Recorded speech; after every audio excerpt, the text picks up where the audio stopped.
There's a feeling we all know. It doesn't matter who you are. It doesn't matter what you have. It doesn't matter how brave others think you are.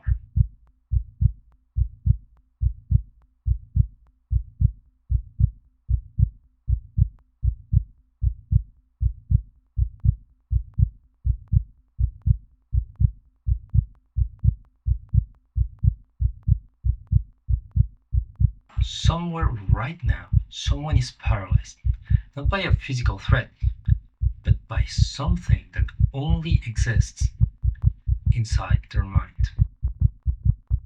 Fear. Bruce Wayne was 8 years old when he fell by accident, and in the darkness of that well, something found him before anyone could pull him out. That night, fear didn't just frighten Bruce Wayne, it marked him, and like all trauma does, that moment became an invisible prison he would carry for years. Buddhism has a name for the state. It calls it avidya, ignorance. Not intellectual ignorance, but the act of being trapped in the reaction without understanding its origin, seeing only the effect, the panic, the pain, without ever seeing the root.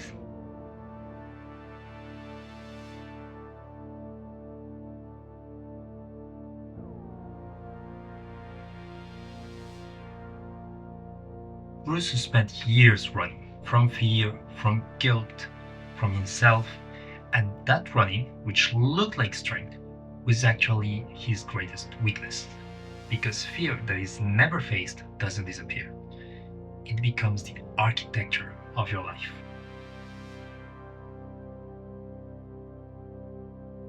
Somewhere between the running and the purpose, Bruce Wayne found someone who didn't offer him comfort. He offered him something more valuable. A question. Tell us, Mr. Wayne.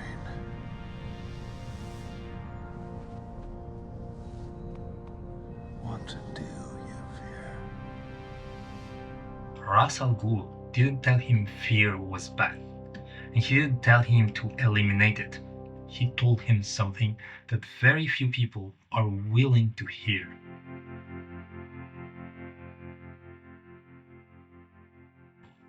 In Buddhism, this has a precise name: sati, or mindfulness, full awareness.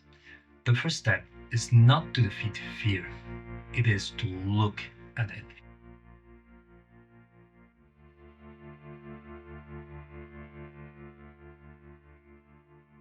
And this is where most of us fail, because looking fear directly in the eye goes against every instinct we have. Imagine you're hosting a dinner party.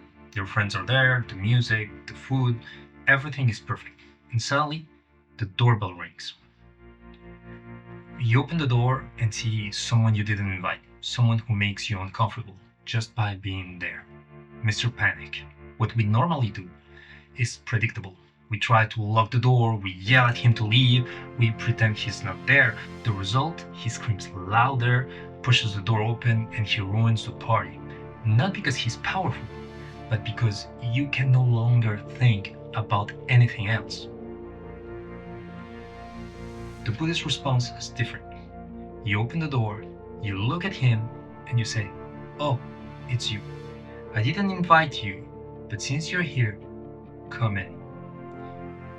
You don't treat him like your best friend, you don't give him the seat of honor, you serve him a plate in the corner and go back to your day. He is still there, but he's no longer running the night.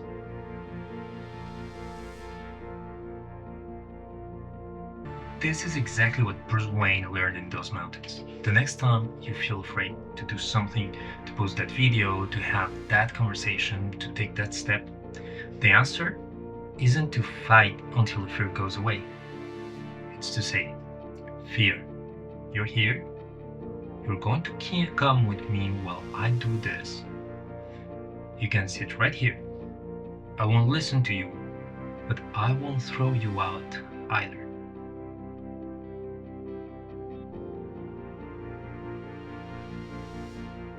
There is a moment in Batman Begins more important than any fight scene.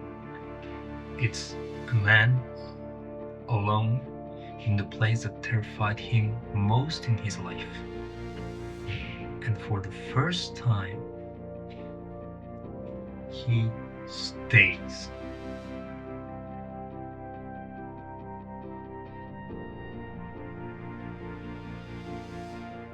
He doesn't scatter the bats, and he doesn't close his eyes. He stands still as they surround him. In that moment, something changes forever. Buddhism has a phrase for this: turning poison into medicine. It's not a poetic metaphor, it's a concrete practice, and it has 3 steps. First, recognize the energetic potential. Buddhism teaches that behind every difficult emotion, there is a hidden wisdom. Anger carries the energy of clarity, the power to say no to injustice. Fear carries the energy of sharp attention, the instinct to protect, to survive. Second, dismantle the story. The real poison isn't the physical sensation. The real poison is the thought, this is going to destroy me. Strip away that label and stay just with the heartbeat, the quickened breath, the adrenaline. And what remains isn't terror. It's vitality, it's pure energy waiting for direction. And third, the hardest one, compassionate purpose. Poison becomes medicine when you stop using it to protect your ego and start using it for something greater than yourself.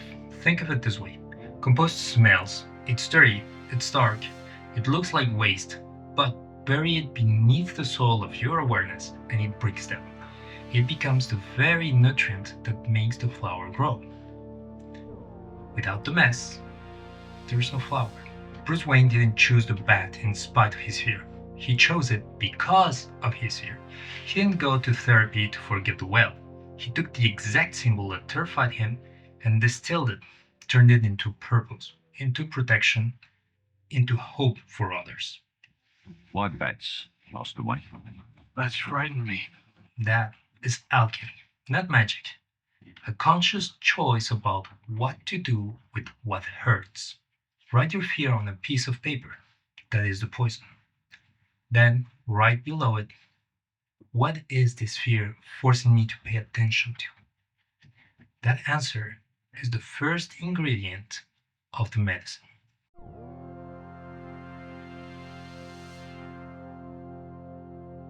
Batman Begins doesn't just have one villain, it has two. That's not a narrative accident, it's a lesson.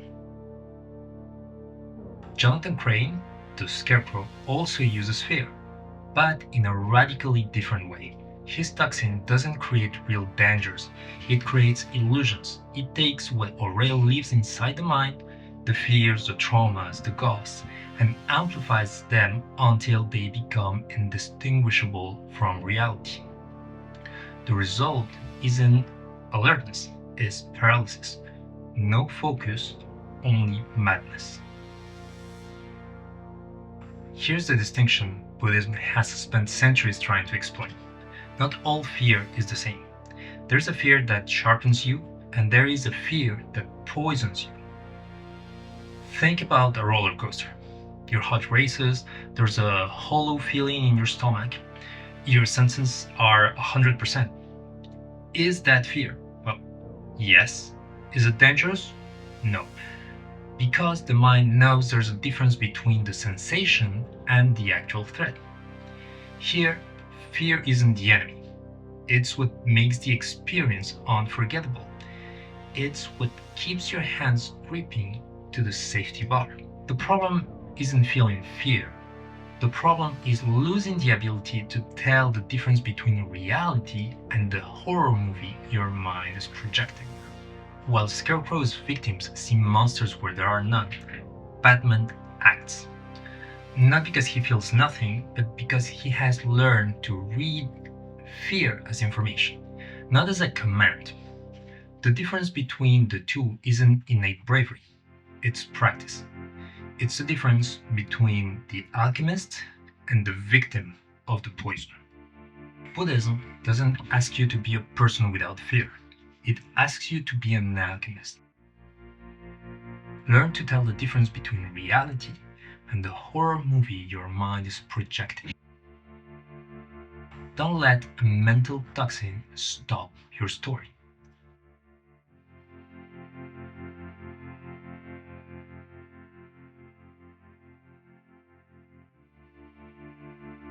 At the end of Batman Begins, Bruce Wayne has not eliminated fear.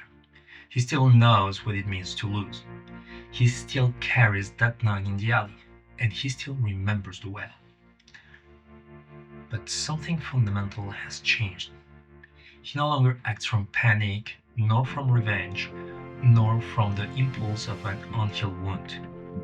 He acts from something more steady, from having a purpose.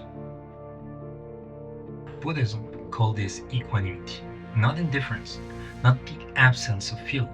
It's the capacity to feel everything without being swept away by anything. It's the sky that holds the storm without ever ceasing to be the sky. Batman as a symbol wasn't a branding decision. It was a profoundly Buddhist one.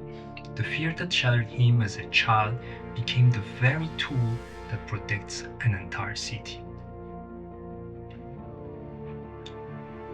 And you don't need to be Batman to do this.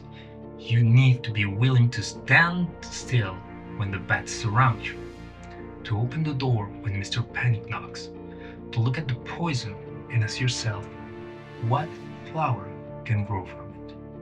Fear is not going away, but you can change what you do with it. You can run from it for a whole life, or you can do what that boy in the dark well did. Look at it in the eye, breathe, and climb. You already know what scares you. You've known for a long time. The only thing left to decide is whether you let it define you or whether you do it afraid. The well is dark, but you already know how to climb.